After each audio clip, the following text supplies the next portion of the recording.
नमस्कार, ये आकाशवाणी शिमला है। अब आप पूनम शर्मा से प्रादेशिक समाचार सुनिए। आज के मुख्य समाचार। प्रधानमंत्री नरेंद्र मोदी ने देश में कोरोना संक्रमण की स्थिति की समीक्षा की। कोरोना देखभाल सुविधाएं बढ़ाने पर दिया जोर। मुख्यमंत्री जयराम ठाकुर का प्रदेशवासियों से कोरोना वैक्सीन का टीका लगवाने के लिए आगे आने का आग्रह। प्रदेश में कोरोना संक्रमण रोकने के लिए कल और परसों बाजार बंद रहेंगे। सरकारी कर्मचारी घर से करेंगे काम। और जनजातीय क्षेत्रों में बर्फबारी से जनजीवन प्रभावित। बेमौसमी हिमपात और ओलावृष्टि से फलों और फसलों को व्यापक नुकसान। कोविड मरीजों की संख्या फिर से बढ़ रही है, इसलिए सभी श्रोताओं से अपील है कि कोई भी कोताही न बरतें। सभी सुरक्षा उपायों का पालन करें और 45 वर्ष से ऊपर के सभी लोग बेहिचक टीका लगवाएं। सुरक्षित रहें और इन आसान उपायों का पालन करें।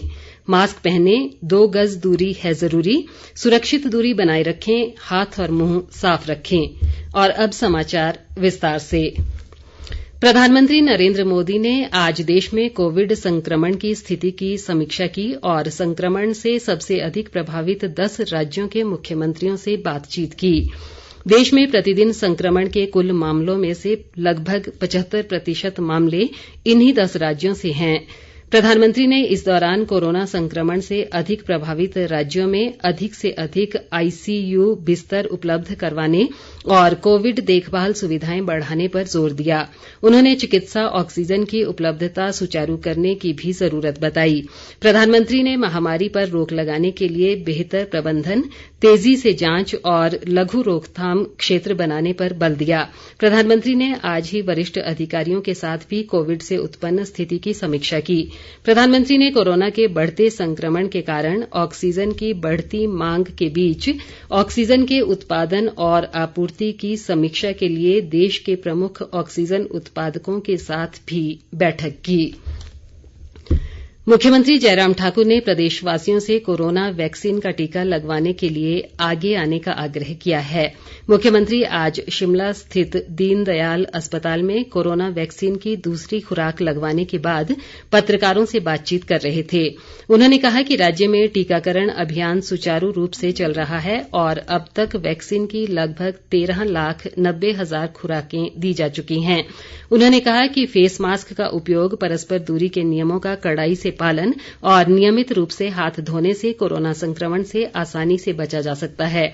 इस बीच मुख्यमंत्री जयराम ठाकुर ने प्रधानमंत्री गरीब योजना के तहत देश के निर्धन परिवारों को मई और जून महीने में 5-5 किलो अनाज निःशुल्क वितरित करने के निर्णय के लिए प्रधानमंत्री नरेंद्र मोदी का आभार जताया है।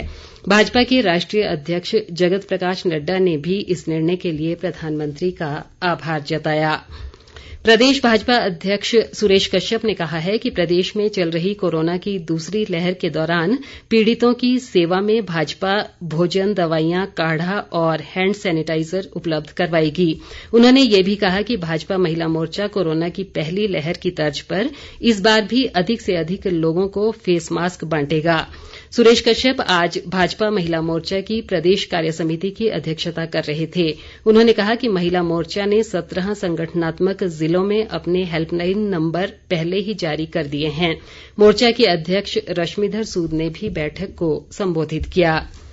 प्रधानमंत्री नरेंद्र मोदी इस महीने की 25 तारीख रविवार को आकाशवाणी से मन की बात कार्यक्रम में देश विदेश के लोगों के साथ अपने विचार साझा करेंगे।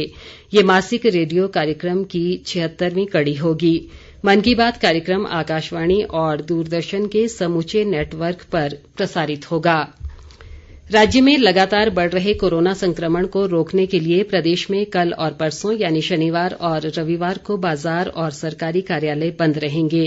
इस दौरान केवल जरूरी सेवाओं से संबंधित दुकानें ही खुली रहेंगी। प्रदेश सरकार द्वारा जारी नई एसओपी के मुताबिक इन 2 दिनों के दौरान व्यावसायिक प्रतिष्ठान, जिम, मॉल, स्विमिंग पूल, खेल परिसर और पार्क भी बंद रहेंगे।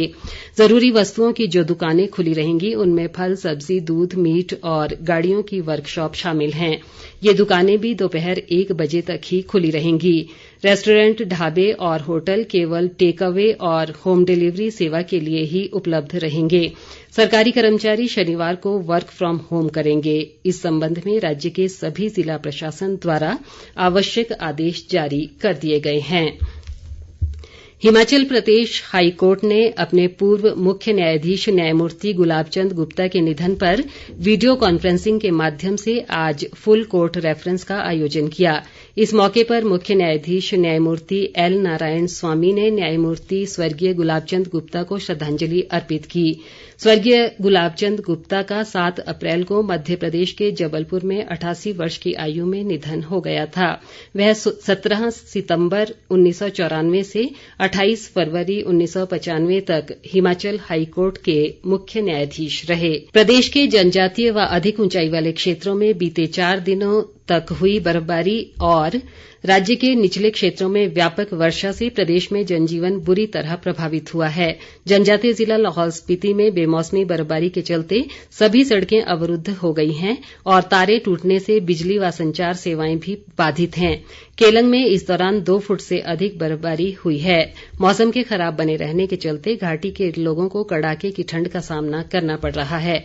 किन्नौर जिला में भी बर्फबारी व वर्षा के चलते राष्ट्रीय राजमार्ग 5 सहित अधिकांश सड़कें बंद हैं। चंबा जिला की पांगी घाटी का चौथे दिन भी शेष विश्व से संपर्क कटा हुआ है। किन्नौर, लाहौल स्पीति और पांगी प्रशासन ने हिमस्खलन के खतरे को देखते हुए लोगों से घरों में बने रहने की अपील की है। इस बीच प्रसिद्ध पर्यटन स्थल नारकंडा और मनाली में भी हिमपात हुआ।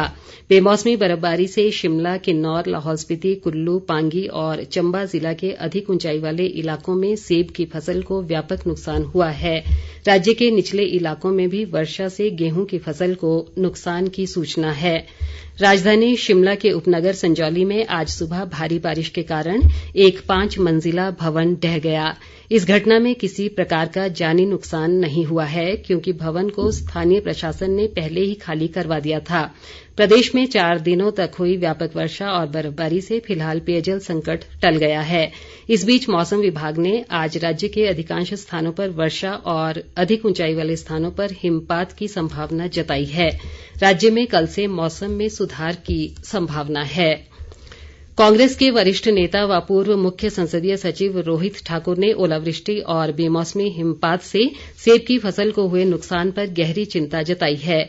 रोहित ठाकुर ने प्रदेश सरकार से सेब की फसल को हुए नुकसान का आकलन कर आपदा राहत कोष और फसल बीमा योजना के तहत बागवानों को मुआवजा देने की मांग की है। भरमौर के विधायक जियालाल कपूर ने भी बेमौसमी बर्फबारी और ओलावृष्टि से उनके क्षेत्र में फलों और फसलों को हुए नुकसान की भरपाई का मुख्यमंत्री से आग्रह किया है।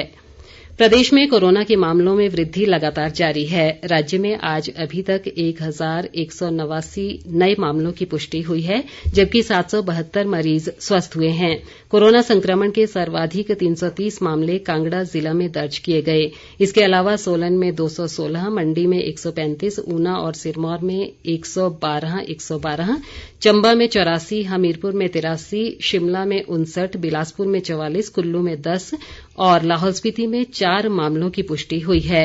प्रदेश में कोरोना के कुल मामलों की संख्या बढ़कर 84,065 हो गई है। इनमें से 12,246 मामले सक्रिय हैं जबकि 70,519 लोगों ने कोरोना को मात दी है। प्रदेश में आज 26 लोगों की कोरोना से मौत हुई है। इनमें से सर्वाधिक 9 मौतें कांगड़ा जिला में हुई है जबकि हमीरपुर में 7, शिमला में 6, सिरमौर में 2, मंडी व कुल्लू में 1 कोरोना मरीज की मौत हो गई। राज्य में अब तक 1,267 लोगों की कोरोना संक्रमण से मौत हो चुकी है। प्रदेश कांग्रेस अध्यक्ष कुलदीप सिंह राठौर ने प्रदेश में तेजी से बढ़ रहे कोरोना संक्रमण पर चिंता जताई है। उन्होंने लोगों से इस महामारी से पूरी तरह सजग रहने और इसे रोकने के लिए बचाव के सभी साधनों का कड़ाई से पालन करने की अपील की है। उन्होंने कहा कि कांग्रेस ने शिमला और कांगड़ा में कोरोना पीड़ितों की मदद के लिए पार्टी की ओर से 2 कंट्रोल रूम स्थापित किए हैं। अंत में मुख्य समाचार एक बार फिर। प्रधानमंत्री नरेंद्र मोदी ने देश में कोरोना संक्रमण की स्थिति की समीक्षा की। कोरोना देखभाल सुविधाएं बढ़ाने पर दिया जोर। मुख्यमंत्री जयराम ठाकुर का प्रदेशवासियों से कोरोना वैक्सीन का टीका लगवाने के लिए आगे आने का आग्रह। प्रदेश में कोरोना संक्रमण रोकने के लिए कल और परसों बाजार बंद रहेंगे। सरकारी कर्मचारी घर से करेंगे काम। और जनजातीय क्षेत्रों में बर्फबारी से जनजीवन प्रभावित, बेमौसमी हिमपात और ओलावृष्टि से फलों और फसलों को व्यापक नुकसान। इसी के साथ ये समाचार बुलेटिन समाप्त हुआ। नमस्कार।